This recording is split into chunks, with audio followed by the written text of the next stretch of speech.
Bonjour Micha. Content de te revoir. Oh, je suis content de te revoir aussi. Monsieur Micha Ginsburg de Moscou, psychologue. C'est ça. Hein? Ouais. Voilà, on s'est rencontrés il y a déjà quelques années aux Ouais. États-Unis, à Phoenix. À Phoenix, c'est Tu te ça. souviens, dans la maison de Milton Erickson. Sûrement. Oui. Et puis depuis, on a eu le plaisir de se voir plusieurs fois.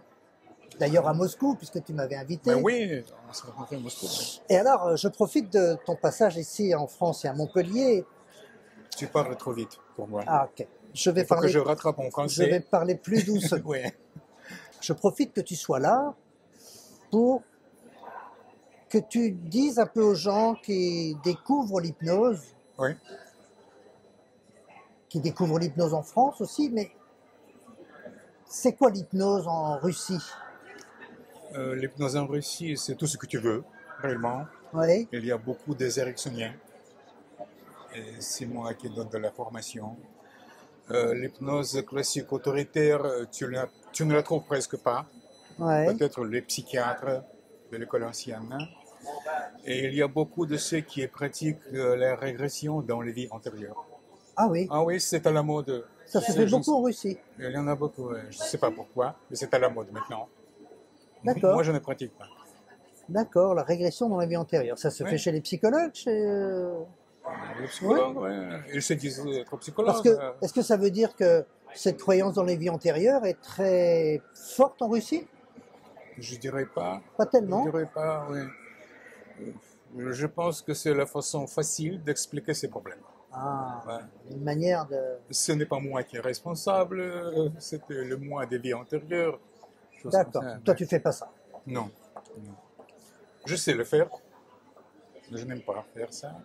Et toi, tu t'occupes de gens qui ont quoi comme genre de problème ou comme, Je suis psychologue, Ouais. donc on vient avec les problèmes psychologiques. c'est quoi? Les C'est problèmes de relations, de relations. de l'estime de soi, de l'appréciation de soi, des contacts avec l'autre, Ouais. choses comme ça. D'accord. Des gens aussi qui ont des angoisses, qui ont des peurs Oui, oui, aussi. aussi. D'accord. Avec le douleur, je ne travaille pas beaucoup. D'accord. Pas les douleurs.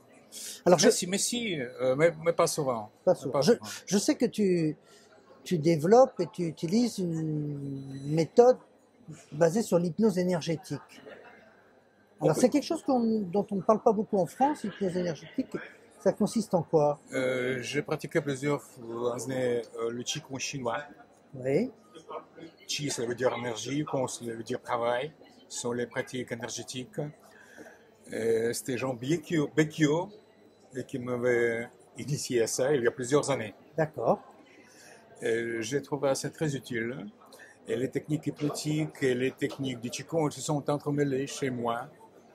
Et si après la séance, tu me demandes qu'est-ce que j'ai fait, est-ce que je fais de l'hypnose, est-ce que je fais du Qigong, je ne pourrais pas répondre. Ok. Les deux. Alors, Et je pense, tu donnes de l'énergie aux patients, et alors toutes tes techniques marchent, ou tu ne donnes pas, et aucune technique ne marche pas. c'est-à-dire qu'il y a C'est mon avis. il y a une forme d'énergie qui vient Ouais. du Ouais. praticien. C'est ça, c'est ça. La forme d'énergie qui vient du praticien, obligatoirement, et tu l'enseignes. Les pratiques simples énergétiques qu'elle peut utiliser lui-même chez lui, Ouais. très très simples. Tu enseignes des techniques Oui, aux patients oui, oui, pour sûrement. qu'ils puissent les réutiliser après, Oui, sûrement, l'auto-hypnose. un peu comme des gens font du Qigong à la maison. Oui, ce n'est pas même du Qigong, parce que le Qigong, ça exige beaucoup de temps. Chaque pratique du Qigong, 30 minutes minimum. Oui, Minimum. d'accord. Et ce que je les enseigne, ça prend 5 minutes. 6 minutes. Donc c'est très facile à utiliser. Exercice de l'hypnose du genre Qigong, je dirais. Ok, des gens. Chose comme ça, ouais. Comment l'hypnose est accueillie en Russie? Par qui? Eh bien, par les autorités, par le ministère de la Santé, par... On ne sait pas vraiment, on ne sait pas, tu sais, parce qu'il y a la loi ancienne, Oui. selon laquelle ce ne sont pas que les psychiatres qui peuvent utiliser l'hypnose. Ah oui, Ouais.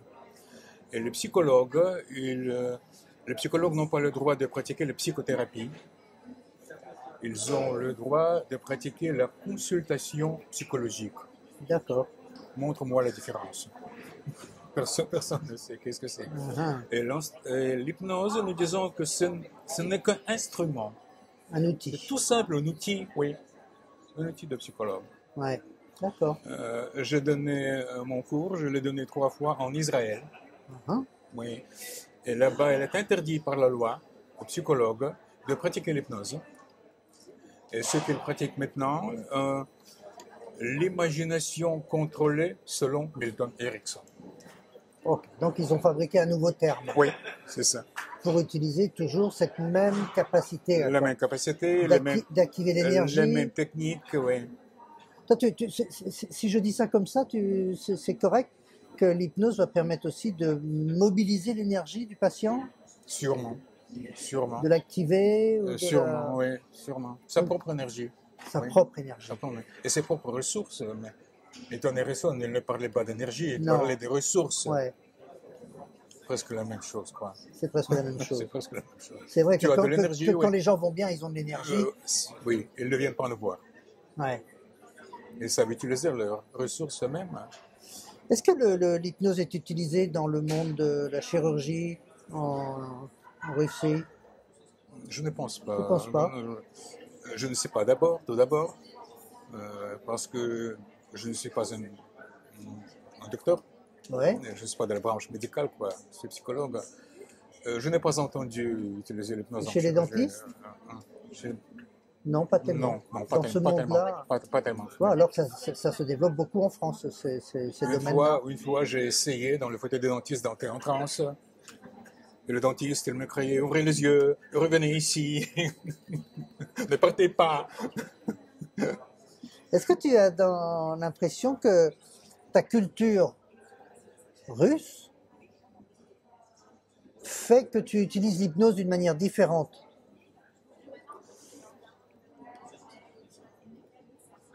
Je dirais pas la culture, mais la langue. La langue. La langue. Ah oui? Oui. Parce qu'il faut très, très bien connaître la langue dont tu utilises pour que tu saisis les couches différentes des sens, tu vois. Et en russe, je peux le faire. En français, je ne peux pas le faire. Ouais. Et je pense que quand je le fais en français, une couche 2 maximum. Oui, en français. Et en russe, tu peux faire 4 ou 5. Et quand tu compares à ce que tu fais toi aujourd'hui avec ce que ferait un Français en hypnose ou ce que ferait un Américain, tu trouves qu'il y a une différence, il y a quelque chose de spécial dans l'hypnose faite par un Russe? Les Français, je pense que les Français, ils sont comme nous. Ouais. On a une culture très proche. Oui, le caractère est proche. Jean Becchio vient chez nous chaque année, il y a 10 années déjà, et on le comprend très très bien. Ouais. On comprend ses plaisanteries, on comprend son façon d'agir, tu vois. Je pense que la nature est proche. C'est vrai que quand je suis allé à Moscou, c'est quelque chose que j'ai ressenti très fort aussi, hein, la proximité culturelle qu'on a ensemble. Un jour, ma fille m'a demandé, papa, pourquoi est-ce qu'on dit le caractère russe mystérieux? Qu'est-ce qu'il y a de mystérieux en nous? J'ai réfléchi, j'ai répondu, nous sommes mystérieux parce que nous sommes imprédictables. Nous sommes imprédictables parce que nous sommes émotionnels. Une émotion vient, le russe ne réfléchit plus. Il agit selon l'émotion. Donc, dans la culture russe, il y a quelque chose de plus émotionnel peut-être que dans d'autres... Beaucoup plus émotionnel qu'américaine, beaucoup plus émotionnel. Peut-être un peu au niveau des Français aussi. Tu m'avais raconté une anecdote Laquelle? que ton petit-fils était en train d'apprendre à se mettre debout. Oui. Et avec ton épouse, tu m'avais dit, un jour, on a compté le nombre de fois où il a essayé de se mettre debout. C'est vrai. Et je crois que tu m'avais dit, il avait fait presque 1000 mouvements de flexion dans la journée. On a compté jusqu'à la centaine. Ouais. Nous étions là.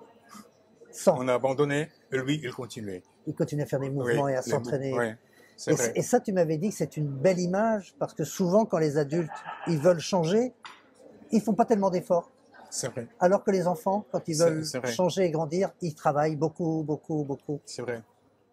Et j'ai gardé ça, j'ai souvent raconté cette histoire-là. Ah ouais, j'ai souvent raconté ça, parce que je trouve que c'était une belle image que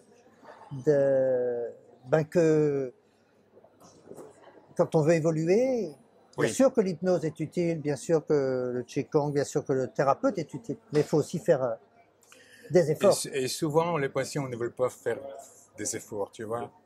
Ce qu'ils veulent, c'est du miracle. Ouais, ils Ils attendent qu'un viennent chez le miracle arrive. thérapeute, Ouais, fais-moi le miracle. Fais-moi de l'hypnose, cela veut dire fais-moi du miracle. ouais. Ça ne marche Et pas. ça, tu as bien envie de nous dire, Oui, le c'est miracle, c'est en vous, quoi. pas comme ça que ça marche. C'est Quoi. pas comme ça, Et que ouais. souvent, il va falloir aussi. Oui, Et donc, c'est pour ça que tu leur apprends à faire des exercices et de l'auto-hypnose. Comme ça. oui, normalement. Oui. Eh bien, écoute, Micha, je te remercie beaucoup. Et je te remercie aussi. Je te remercie. Et puis, eh bien, continue à faire des exercices.